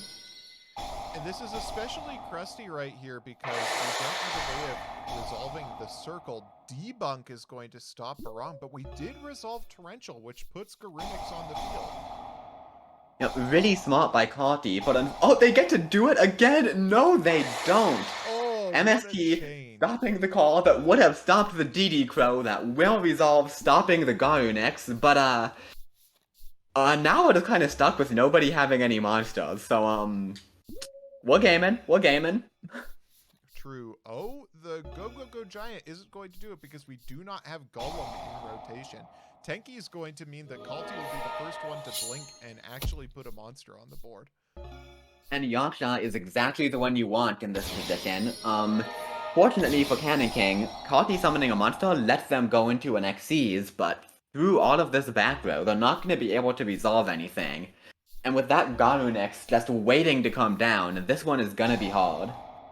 Yeah, Onomatopoeia really powerful in this position because it basically guarantees that you get one card Xyz. Max C, though, is going to put a damper on that plan. Yep, ending turns in 2014 as much as it ends turns now. But Kalti's not able to clear the board, so we can just do it again. Ooh, the counter DD Crow. We're DD Crowing all over the place, but oh, the Crimson Blader, as big a punish as always. Protected from the Fiendish Chain by Phoenix Wing Windblast. This is brutal for Kalti, who can now no longer summon Garunex. Yep, Garunex is just stuck there under the Crimson Blader. Dark Horde is fantastic here. We are once again in a top deck situation, but this time, Cannon King finds a monster right away, and that is the third Fiendish Chain from Kalti, drawing all of the three of this match. For sure, and now we're just in a staring at each other position because neither player is drawing a monster until Kalti gets the Barong. Over the Monelia, we're going to go for the Circle, which is going to get Emptiness, which is rough because the Barong still gets destroyed without summoning Garunex. Yeah, that is disgustingly good for Cannon King, but they also aren't doing much. We have gone to a top deck war like 3 different times this game. This is wild, and Cannon King still cannot find it. They're a turn away from just dying to Yaksha. Yaksha is just putting in work because Cannon King can't find a monster. That Emptiness getting hit by the Trap Stun is going to be huge, though. Mass Chameleon is going to accomplish everything here. Yup, under Trap Stun, we don't need to fear any of this back row. Keeping the Vanities on field for next turn is crazy. And suddenly, Cannon King has turned everything around. Oh, no, never mind. We're playing 0 Monster Turbo again. Go, go, go, Golem! Normal summon and attack. My son, you can do it! This game is yours to grab with your comically large hands. Is Go, go, go, Golem about to get deprisoned? It is! No, my Imagine. boy! Threatened by Go, go, go, Golem. Could not be left on the board. Hey, he's a scary guy. And the go go go goes too. Go go go go away, says Kalti. Cause I need to survive, and Rekindling would be the craziest draw in the game, if not for one little trap card over there. Yeah, and oh, because Go Go Go Giant didn't make it to the field, the Solemn Warning doesn't turn off Vanity's Emptiness, which is huge. Kalti got denied a massive opportunity to resolve that rekindle. Yo, is that Tribute Summon Dodo Do Buster? And the second Emptiness gonna ruin Kalti's dreams here. They are able to stay alive, but if they don't find a monster... And oh, this is rough. Onslaught is not a monster. Folks, Vanity's Emptiness is a good card, in case you hadn't guessed from it being banned for the last 5 years. Wow. You know, I gotta say, Kalti, your deck is cool, you played great, but you deserved this for beating up my boy Go Go Go Golem. He didn't deserve that D-prison. The Go Go Go's will win this one. We are moving on to the next round. Cannon What a King match. continuing an incredible run here. Yeah, that was so back. There were so many times where, as you said, we ended up at top decks only to turn it into full combo for both players. Both players kept going into I have nothing into I have everything. Yup, and in the end, Cannon King did have nothing, but he also had emptiness, and it turns out that's the best form of nothing to have in Yu-Gi-Oh! For sure. Pour one out for our second Fire King player to be lost from this tournament. It's in the chat. Okay. Oh no, Kalti's siding out 2 MSTs. That's a rough one, bud. Ooh, that's, yeah. probably not the move. This will bring us to our lower bracket semifinals. This is going to be Blade Runner versus Cannon King. Ooh. One person who's playing the most control deck I think I've ever seen, versus one person playing big ass dudes that summon bigger ass dudes with Vanity's Emptiness. Uh, Well, huh. Two fascinating hands. Cannon King does get to open with an Xyz monster with Mizuki in the graveyard, though, which is probably going to be good enough as an opening start. Yeah, and Blade Runner opening 3 monsters that say, no, we're not playing Yu-Gi-Oh! Today. But unfortunately can only normal summon one of them, and all of them are going to be a lot worse already staring down a big beater. Yeah, that's the thing. I feel like in these circumstances, you have to start with the Murmelio to guarantee its effect coming down, but that means it's going to be 4 total turns before we see our first Doomcal effect. Oh, and the bottomless off the top.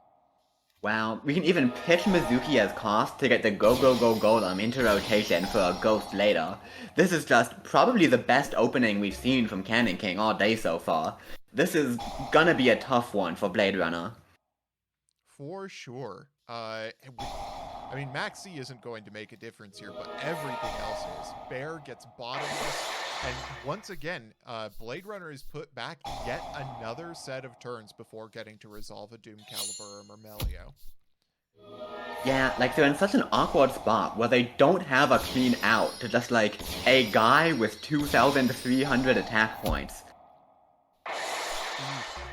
And Solemn Warning is going to be helpful, but when you're only at 3,700 life points, you're just floundering for any moves, and you can see the desperation from this Murmelio attacking into King of the Feral Imps just to use up a lance. Yup, and being forced to Book of Moon the Go Go Go just to keep monsters on field. You fool, you've put him in defense position. Now he can't be destroyed by battle. Oh, and the Max C coming down from Cannon King to force the Doomcal effect in a matchup where Maxi is otherwise dead was basically a smashing ground in that moment. Yeah, that was a super heads up play, and also, why do you guys keep doing this to my son? Nobody wants Go Go Go Golem on the field. They keep banishing him to hell, which is not very nice. For sure. Just the biggest, most threatening hand grenade I've ever seen. Bujinki Amaterasu is a really cool Xyz monster that we have not gotten to see yet. Is incredible in a rank 4 deck. Yup, gonna let Cannon King recycle some of these banished stuff. Cannon King doing his part to keep some little amount of Bujin representation left in this tournament. But I think this is probably gonna be the end of the game here. They just max C again. Another Wow. Maxi to take out the Doomcal. Oh, Maxi. I'll tell you, I did not expect Maxi to do anything in this matchup. Maxi did everything in this matchup just by proccing the Doomcal effect. Man, yeah, I understand why this card is banned now. Like, quick effect smashing ground from hand is pretty busted, carrying Cannon King through by making those Doomcals absolutely worthless. Pretty incredible. And again, just being able to use each of your dudes to accomplish more than just summoning that one guy, really proving to us that the go go go strategy has legs. It does indeed. I'm telling you, my boy's not just pack filler. I mean, okay, he is pack filler, but he's pack filler that has good support cards, and sometimes that is all you need. Speaking of things you need, seems like Blade Runner could really use a trap card right now, and I see none of them. Yeah, it's really interesting. We have a Trap Tricks player versus a level 4 combo player, and looking at these hands, you would never guess which is which. Yeah. Uh, I'm thinking that you just normal summon Thunder King pass under these circumstances. You know that your opponent really relies on being able to summon rank 4s and has at least a few searchers in the deck. If you have no traps to work with, Thunder King is going to be your best bet. Let's see if they can draw anything usable here. A breakthrough Yeah. skill is That big. is a trap. I'm going for a hand rather than Ryo. Makes sense, hands are also really good cards. The awkward part is, looking at Cannon King's hand here, Blade Runner is never activating a trap card again this game, and that's gonna make things hard. Yeah, for sure. We have the Ice Hand is just going to start punishing. That does damage, and the Murmelio is going to have to destroy it here. Unless we have... Do we have a Deep Prison on the board? I don't think we do. I think we just have Trap Holes, and then, like, Trap Stun Dust Tornado. But with 5 back row, Blade Runner cannot risk one of those being a deep prison, so it's not gonna go in with the hand. For sure. The hand hits the board or hits the grave, takes out a trap hole, no. just a normal trap hole. Traptrix was a wild deck. Oh man. So the Ice Hand popping and not summoning anything. Are we only on 2 of the hands? Have we drawn them all? I guess so. And that's something... It's Oh really funny. I feel no. like we've seen more drawn hands than summoned hands from the deck this tournament. Yeah, which is so strange, because, like, I gotta emphasize, the hands are one of the most powerful engines in this format, and they've done some stuff, but, it turns out when you draw your floaters that cannot summon each other from the hand, it's not great. Ironic that they can't summon from hand. I love... This is just set pass. We're now at 5 back row apiece. And 2 monsters that are not doing anything. Book of Moon for the Go Go Go Golem again. We cannot allow this man to attack. No, Go Go Go Golem, simply too powerful of a card. More back row from Cannon King, gonna shut down Blade Runner's plays. And notably, Cannon King has not been forced to use a Trap Stun or a Dust Tornado yet. They still have the ability to completely shut Blade Runner out of back row for 2 turns whenever they want to. The Deep Prison comes down, but Cannon King says, not today, and hits the Trap Stun to avoid the Go Go Go Golem getting banished once again. As it should be. Cannon King, a champion of Go Go Go rights. Someone needs to stand up for the golems. Thank you, Cannon King, for doing your part to fight discrimination in the world. Wait, is that Memory of an Adversary? This is a card we haven't seen, but was a hot tech in this meta because of the popularity of exactly Boojins. It is basically Deep Prison that doesn't target. And that is the majority of its function, but it has the added benefit of eventually getting you a free monster. Yeah, gosh, that is so cool. The Master Duel starter deck staple coming out and constructed here, and it's gonna do a lot of work. Blade Runner gets to actually clean up all the big monsters now. Oh, And breakthrough skill. The graveyard effect coming up to negate Go Go Go Golem's defense effect. Go Go Go Golem, just an incredibly powerful card, forcing all of the outs, but there is the free summon off the Memory of the Adversary. And there is a huge punish! Oh, that was a huge needle sealing, and now Cannon King gets to go off again with the Chameleon, and the Spark Dragon is down. Do we have Spark Emptiness? Because if we have Spark Emptiness, this game might just be over now. Yeah, we need something good off Duality, but the issue is, without access to Bear to out the Spark, which just protects itself, how do we actually deal with this monster as the control deck here? Lance is actually pretty good here because you do have to proactively trigger the Doomcal to keep the spark. We're going to use the Kage Tokage in hand as yet another quick effect smashing ground here. Yeah, man, these Doom Caliber Knights are just not getting to stick around. Cannon King doing a fantastic job playing around them, and Blade Runner just cannot find the out to Stardust Spark. That was a closer game than I expected from the opening hands, but Cannon King will get there in the end. Absolutely, and Kalti is right. Cannon King is the go, go, go, GOAT this tournament. That is incredible. Wait, if I remember the bracket right, does that mean we have Go Go Go in Losers Finals now? We do indeed. The lower bracket Let's go! finals is going to be Go Go Go versus Karakuri. How hype a matchup is that?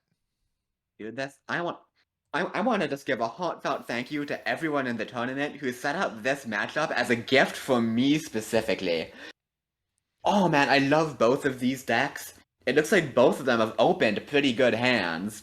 Yeah, We should have a game on our hands here. these are solid ones from both of them. Noticeably, Clickety has absolutely full combo in hand, though, here, which means it is going to be an uphill battle for Cannon King, even with as solid a hand as he has. Yeah. Okay, more monsters don't really do anything immediately, but who cares? We already have everything we could possibly want for Karakuri here. Going for a couple of tuners early, gonna let us go into multiple burritos, and presumably the Felgrand after drawing some cards here. Yep. Oh, and the soul again with Clickety top decking soul charge. Unbeatable, and the burrito gets us Naturia Beast. Man, the Holy. same board once again, and this is the power of Karakuri being able to draw multiple cards over the course of its combo. Means you can so consistently find extenders like Soul Charge, letting you set up a nearly unbreakable board.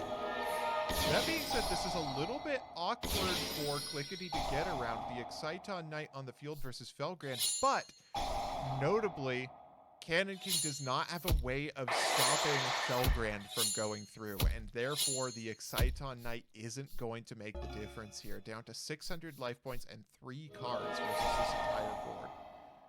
Yeah, looks like we can make one rank 4, and it's gotta be a crazy one, and that is the craziest one. Exciton Knight, is a card you can play at 3 copies for some reason, and Cannon King gonna make full use of that. Oh, but Clickety with the heads-up move, using the combo to get Scrap Dragon on board, which will take out the Exciton Knight before battle phase. Cannon King put in a valiant effort to deal with that Karakuri board, but the sheer amount of aggro available to Clickety here was just a little too much. Yeah, it's hard to stop a Karakuri deck once it actually gets to its combo, and Cannon King tried very, very hard, but not quite gonna get there, unfortunately. Let's see if things go better on game 2 when Clickety's not gonna get a chance to set up that board turn 1.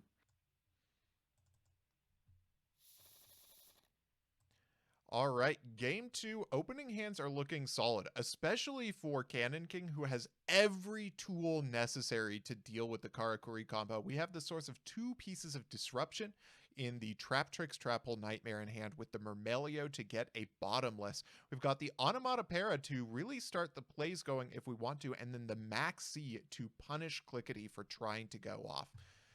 Clickety, meanwhile, does still have full combo, as it always seems like Clickety has. Yeah, pretty smart plan by Clickety getting all of the bricks out of the way in early rounds, and now they have everything, but they are against Max the Emptiness. Oh boy. Yeah, that's going to be a rough one to contend with. Iron Call is not going to do it.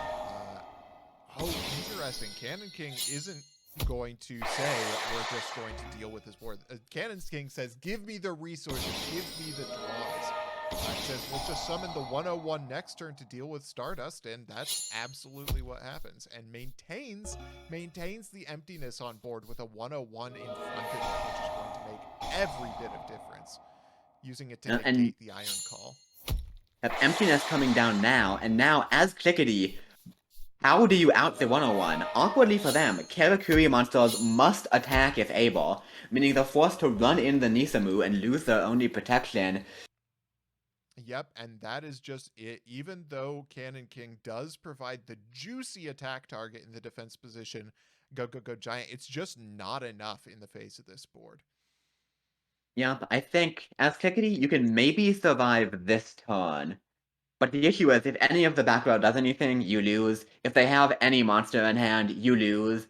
So, yeah, understandable concede coming out here. Yeah, for sure. All right, we've got ourselves a game 3, a swift first 2 games. Both players using their first turn to get a very strong hold of the board.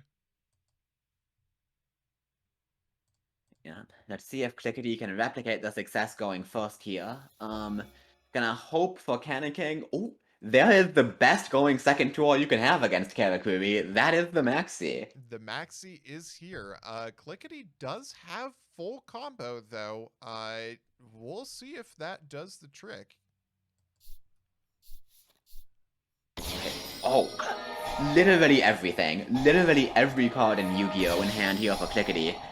And are they just gonna go for it? We're taking the Maxi challenge. I mean, there is an argument that it doesn't matter how many draws you get if your opponent opens with Naturia Beast Felgrand, and that is the philosophy that Clickety is going for here. Which honestly is not wrong considering the fact that the deck you're up against puts one monster on the board per turn effectively. Yeah, no, this is a really cool play from Clickety, I think. Especially with a Veiler in hand, meaning that even if they make 2 rank 4s that out your monsters, they still don't out your monsters. And with Centuria Beast shutting down Soul Charge, that's gonna be a pretty big deal, but here's the thing about these 2 cards Clickety has. Neither of them negates traps. That is true, and Felgrand will get put back into the deck by the Phoenix Wing Wind Blast. You do still have the Naturia Beast, but a single set of level 4 monsters will do the trick against it. Doesn't find it, and the Komachi comes down. Yup, and yeah, Komachi plus the Cash is 4 combo for the Karakuri. Interestingly, Clickety not summoning a monster off the Bure, it looks like. Wonder if they're scared of overcommitting to the board, if they're out of targets or something. Oh It my looks like goodness. Cannon King just Cannon doesn't have a King way to deal with doesn't this. have any monsters to work with. The Kage Tokage can't be summoned from the hand except by its effect, and Clickety just walks with it by nature of having the 2 biggest monsters on the board. Man, Wow. this is so painful for Cannon King. Onomatopoeia is an incredible search spell, but it's also a spell against a card that's literally just Imperial Order on legs. Wow, and with that, unfortunately, Cannon King gonna be eliminated from the tournament without even summoning a Go Golem. Oh, that was brutal. It turns out that taking the Maxi challenge was worth it because, all that advantage just turning into spell cards that are going to get negated by the Naturia Beast. Well, and with that, I believe that means Clickety moving on to Grand Finals to play against Hiroi Obscura to determine the champion of this tournament. We have a revenge matchup. This is the Karakuri versus Chain Beat matchup that sent Clickety into the lower bracket in the first place, getting another shot at the title against Hiroi Oscura. Ah, you love to see it. Clickety fighting the way all the way back to play up against Chain Beat once again. And And here we go. Chain Beat opening awfully promisingly. Oh, though that is every card you want to see in your opening hand. If this duality finds a black garden, I don't see a world where Clickety makes it in. Is this we're not looking at the same game that we were looking at before. Clickety again opening the double Veiler here? Did I do the thing are you? again? Because it does I look need really to similar. check. Oh, this is the upper finals. Okay. Yep, Oh, that's what never I thought. mind. I did False it alarm, again. folks. That I'm would gonna be that would have honest, I taken me fainted. spectacularly long to figure out if I didn't see the double Veilers and be like, okay, this is a suspiciously familiar situation. Okay, this is our real opening hand. Uh, the finals, Clickety with Karakuri versus Hiroi Oscura's Chain Beat deck. Opening Bear Fiendish Chain Black Garden is not terrible. Yep, especially with the duality to find more back row off the top with, let's be honest, most of the deck is trap cards, so it's gonna find another trap. On the other hand, this is an awkward hand for Clickety, where they have a bunch of monsters, but not a way to put 2 of them on the field this turn. Meaning they don't have access to the combo yet. They can set it up for next turn with the revival, but that might not be fast enough. That's true. I guess you kind of have to find a way to get a quick over the bear here, but with Black Garden and Fiendish Chain, that is a pretty remote prospect. Okay, the Blech. toxic wind-up Blech. rabbit. Oh! Disgusting. Gross. Icky. Ah. Oh man, this is a perfect opening for Heroic Obscura.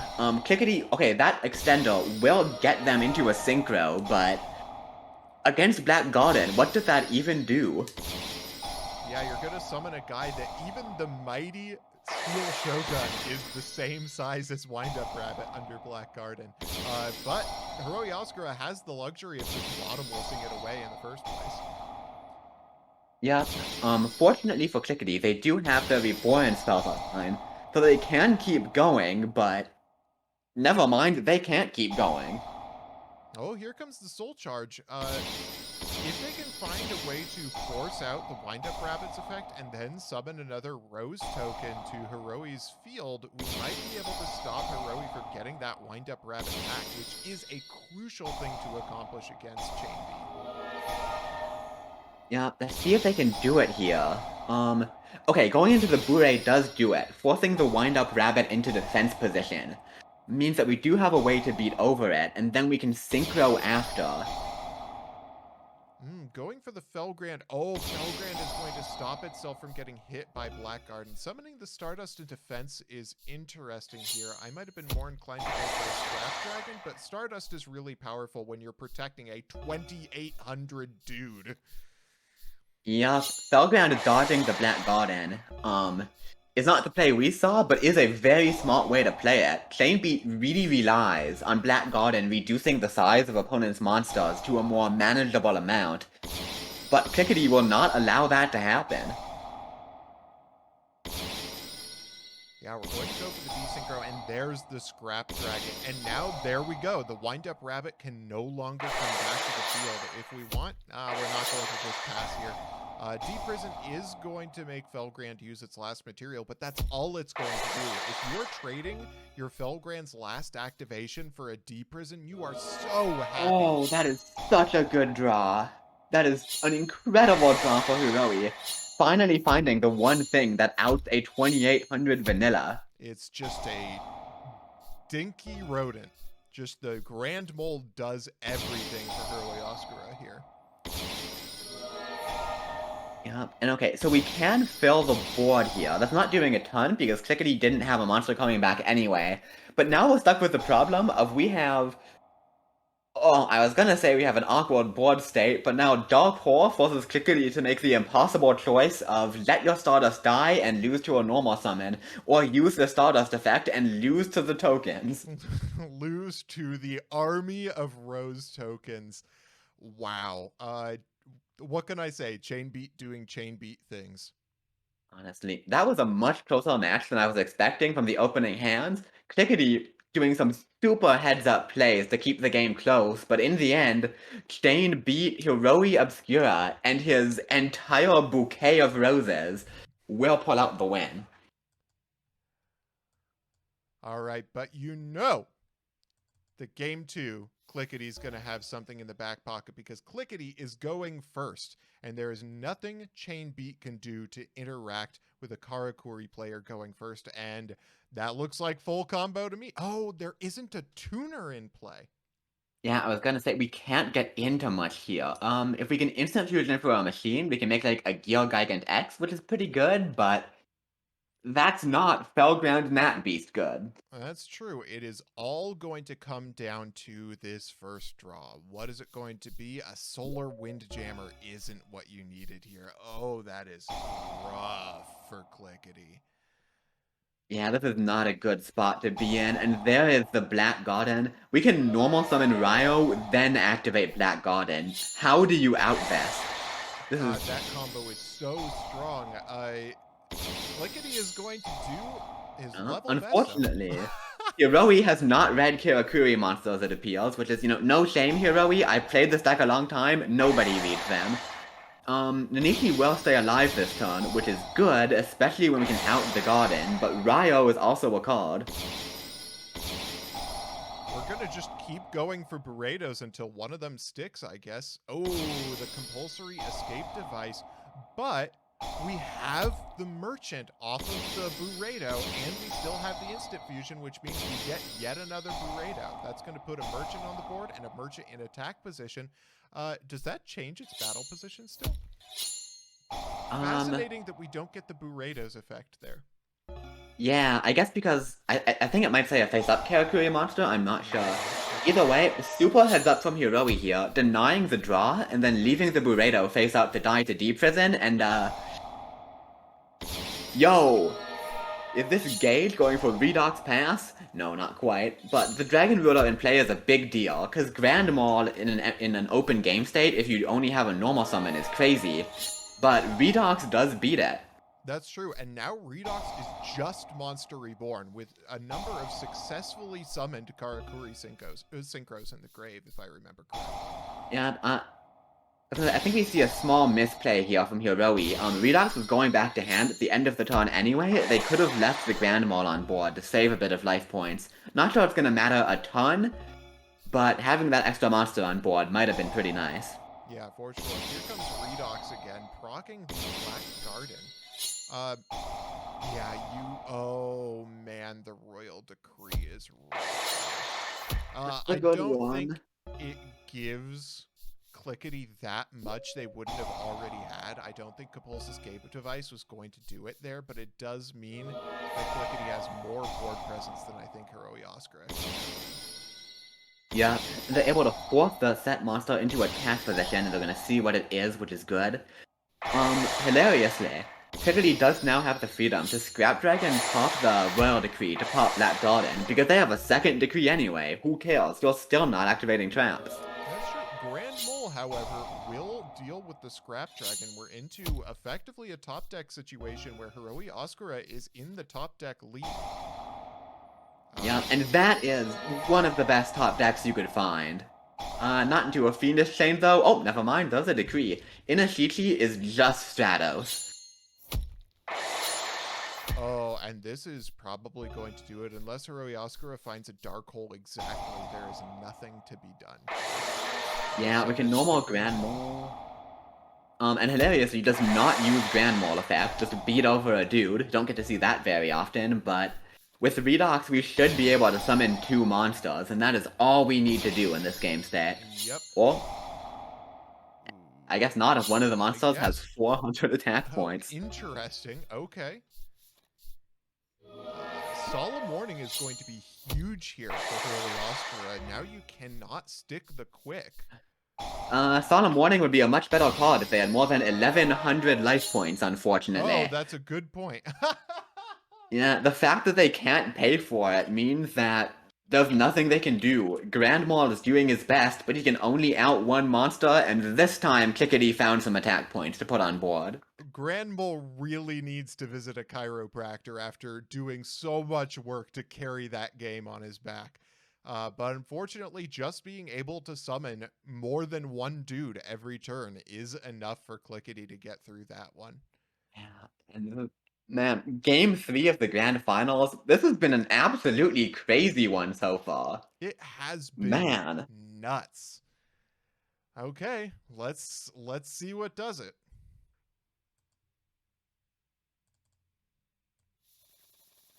All right, Grand Finals, Game 3, Chain Beat versus Karakuri, Hiroi Oscura versus Clickety, and Chain Beat is on the play. That's pretty hairy for Clickety, especially with this opener. We're opening Black Garden, Compulsory Escape Device, a Thunderbird, a Rabbit, and a D Prison. That is everything you want as a Chain Beat player. But on the other side, Clickety has opened 4 combo as well. Exactly what you want to see out of the last match of the tournament. Both decks opening basically the best hands they can. Let's see who's gonna win when they both go at it with everything they got to show. Absolutely. Okay, Hiroi Oscura gets the draw, and it's a bottomless trap hole that's so strong in this matchup. Yup, and here's the Garden, here's the Thunderbird, even gonna go ahead and banish it for those extra attack points into a set 3. Royal Decree. Double MST, which is going to be a lot of work to clear interaction.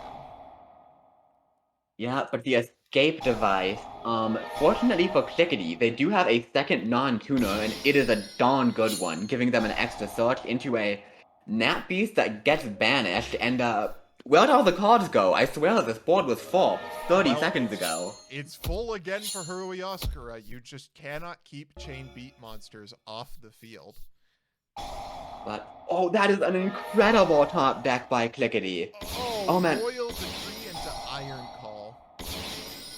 Yeah, Royal Decree, like, shutting off the traps means Clickety just needed to find one extender, and they found the perfect one. Now suddenly the game has swung right back the other way. Can Clickety, or can Heroic Obscura find a way to outvest with Royal Decree up? It's going to take a dark hole, but even if you get that far, you are no longer going to have monsters on the board. And that's a rough position for Chain Beat to find itself in. Yeah, the Karakuri effects can force these into attack position, and as I think you were about to say, they just cannot beat the Royal Decree. That is just it. A powerhouse play from Clickety, just going absolute aggro in on this Chain Beat deck, and bringing in that Royal Decree from the side deck just ended this. Wow, that was such a cool match. Wow. What a freaking phenomenal tournament today, by the way. Just every match was awesome.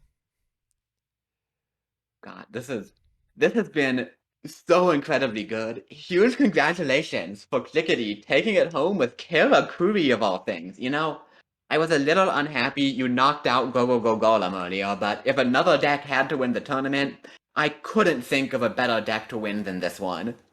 It was super sick. This deck has so many cool tools that I don't think we've gotten to see pop off in any other situation, any other format. And being able to bring in the Iron Calls, the Naturia Beast opening boards with the Felgrand, just a spectacular deck from Clickety with some really, really cool plays, not backing down in the face of things like Max C, knowing that you could put down the board that would have played through it.